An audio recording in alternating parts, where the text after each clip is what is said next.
L'idée, c'est de parler avec vous, de créer de l'intelligence collective, de discuter, de débattre des questions d'égalité femmes-hommes. Qui se sent féministe?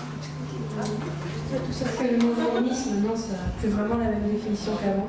C'est-à-dire avant, les femmes étaient soudées et manifestaient dans la rue, maintenant, il n'y a plus rien. Quoi. Elles? Ils ont tous les mêmes droits que nous. Vous pensez? Ouais. Ils ne peuvent pas pisser. Ils n'ont pas le même salaire. Tout à fait, tout à fait, tout à fait. Et je pense qu'il reste encore 50% des personnes qui pensent, qui ont encore des stéréotypes au niveau par rapport aux femmes, comme par exemple les femmes restent dans les cuisines, elles doivent faire le ménage. Moi j'ai 3 frères par exemple, et c'est toujours moi qui me coltine la vaisselle en fait. Mais non, mais c'est des trucs comme ça, des réflexions ou n'importe, même si après ils disent qu'ils ne le sont pas, qu'ils ne sont pas sexistes, que les hommes et les femmes sont égaux, mais... Si les parents ils expliquent aux garçons par exemple qu'il n'y a pas que les filles qui font tout, et ben après en grandissant ils seront moins macho. Il faut montrer l'exemple aussi. Dès qu'il y a une femme qui porte des vêtements courts, elle est tout de suite traitée de prostituée, on est libre de faire ce qu'on veut.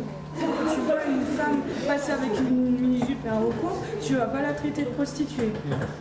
Tu te fous de moi? Mais non, il n'aura pas le temps de parler, mec, comme ça. Je sais qu'il y a une phrase qui détruit un enfant, c'est quand on dit à un petit garçon, sois un homme. Ça veut dire t'as pas le droit de pleurer, t'as pas le droit d'être sensible, t'as pas le droit de jouer comme tu veux, les filles elles peuvent faire ce qu'elles veulent. Alors une femme n'a pas le droit de faire tout ce qu'elle veut, tout dépend de l'éducation que les parents ont donnée. Elle a plus d'interdictions qu'un homme. On console la femme pour lui dire qu'on est là et qu'on n'est pas obligé de...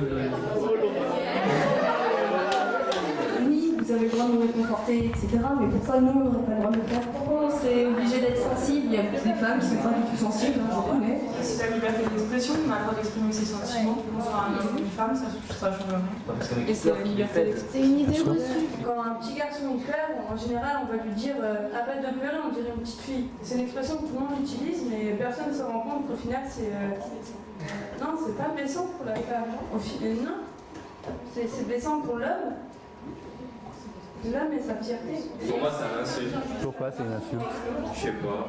Simplement, au prof de sport, il nous a expliqué pourquoi les mecs sont plus forts que les filles. Je sais plus quelle hormone on fait, et voilà. C'est le testostérone, voilà. Je lui montrerai des filles bien musclées, il verra que... Quand on dit tu tapes comme une fille, bah, en général on le prend mal parce qu'on se dit bah, on se tape pas bien ou on fait des gestes un peu, des choses comme ça, enfin, je sais pas.